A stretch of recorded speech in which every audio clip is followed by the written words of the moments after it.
Hello hi అందరికీ నమస్తే. ఈరోజు నేను మీ ముందుకి బ్రేక్ఫాస్ట్తో వచ్చేసాను. ఈజీగా తొందరగా రెడీ అయిపోయే బ్రేక్ఫాస్ట్ అండి. ఏమీ లేనప్పుడు మనం ఏం చేస్తాం, ఉప్మా ఉంటుంది, ఉప్మా రవ్వతో ఉప్మా చేసేసుకుంటాం అనమాట. జీడిపప్పు ఉప్మా ఈరోజు నేను చేసేది చూసేద్దాం. మరి కొంచెం నెయ్యి ప్యాన్ తీసుకున్నానండి, అందులో టూ స్పూన్స్ నెయ్యి వేసుకున్నానండి జీడిపప్పు వేపేసుకోవడానికి. ఆ జీడిపప్పు వేపేసుకుందాము. ఆ జీడిపప్పు వేపేసుకున్న తర్వాత పల్లి కూడా కొంచెం వేసుకుందామండి, టేస్ట్ బాగుంటుంది కదా. ఓన్లీ ఇది ఒక్కటే తినలేను అనుకున్న వాళ్ళు అది కూడా వేసుకోవచ్చు అనమాట. జీడిపప్పు ఎర్రగా ఏగిపోయినాయండి, ఎక్కువగా మాడనివ్వద్దు. తర్వాత ఇప్పుడు పల్లీలు తీసేసుకొని వేసేసుకుందాము. పల్లీలు కూడా వేసేసానండి, ఏగిపోతున్నాయి చూడండి. ఉప్మా ఇన్స్టెంట్గా తొందరగా రెడీ అయిపోతుంది కదండి. మనం ఏమన్నా చేయలేనప్పుడు, హెల్త్ బాగోనప్పుడు తొందరగా రెడీ అయ్యే టిఫిన్ ఏంటంటే ఇదే. కానీ కొంతమంది ఇష్టపడరు, కానీ ఎలా ఇష్టపడతారో ఆ విధంగా చేసేసుకుంటే అయిపోతుంది అనమాట. పల్లీలు కూడా వేపేసాను కదండి, వేగిపోయినాయి. ఇప్పుడు ఆ నెయ్యిలోనే ఉప్మా రవ్వ కూడా వేపేస్తున్నానండి. లో ఫ్లేమ్లో పెట్టి వేపుకోండి, అటు కలుపుతూనే ఉండాలి. కలపకపోతే ఆ హీట్కి ఊరికనే మాడిపోతుంది అనమాట రవ్వ. ఎర్రగా వేపేసుకుందామండి ఉప్మా రవ్వ. నేతిలో వేపుకుంటే టేస్ట్ బాగుంటుంది. మామూలుగా నార్మల్గా వేసిన దానికును వేపి వేసుకున్న ఉప్మా రవ్వకి చాలా డిఫరెంట్ ఉంటుందండి టేస్ట్. ఒకసారి ట్రై చేయండి, చూడండి. వేగిపోయిందండి, తీసేసుకున్నాను ఒక బౌల్లోకి. ఇప్పుడు మళ్ళీ ప్యాన్ పెట్టేసుకున్నాను, దాంట్లో ఆయిల్ వేసేసుకున్నాను. ఆయిల్ హీట్ అయిపోయిన తర్వాత తాలింపులు వేసేసుకున్నానండి. జీలకర్ర, శనగపప్పు, మినప్పప్పు, ఆవాలు, తర్వాత ఆనియన్స్, పచ్చిమిర్చి కట్ చేసి పెట్టుకున్నాను. ఈ తాలింపులో వేగుతున్నాయి కదా, ఇందులోనే ఆనియన్స్ కూడా వేసేసుకుందాము. ఆనియన్స్ కూడా వేసేసుకొని అవి కూడా వేగిపోయిన తర్వాత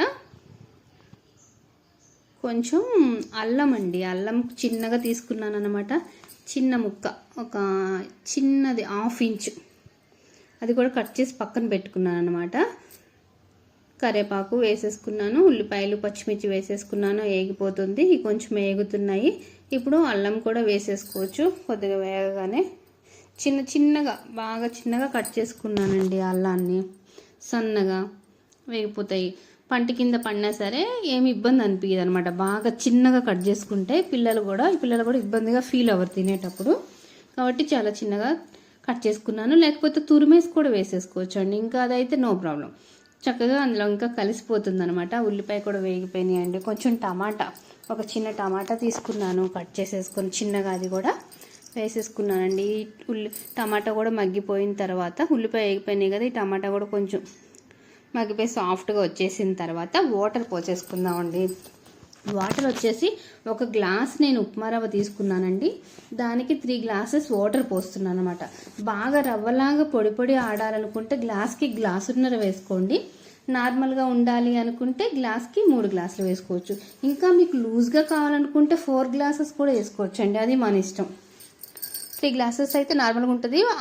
ఒక గ్లాస్ రవ్వకి గ్లాసున్నర వాటర్ అయితే పొడిగా ఆడుతుంది అనమాట. సాల్ట్ కూడా వేసేసుకున్నాను, మూత పెట్టేసుకున్నాను. తెరలిపోతుంది చూడండి, వాటర్ మరిగిపోయింది. ఈ మరిగిపోయిన వాటర్లో ఉప్మా రవ్వ వేసేసి కలిపేసుకున్నానండి.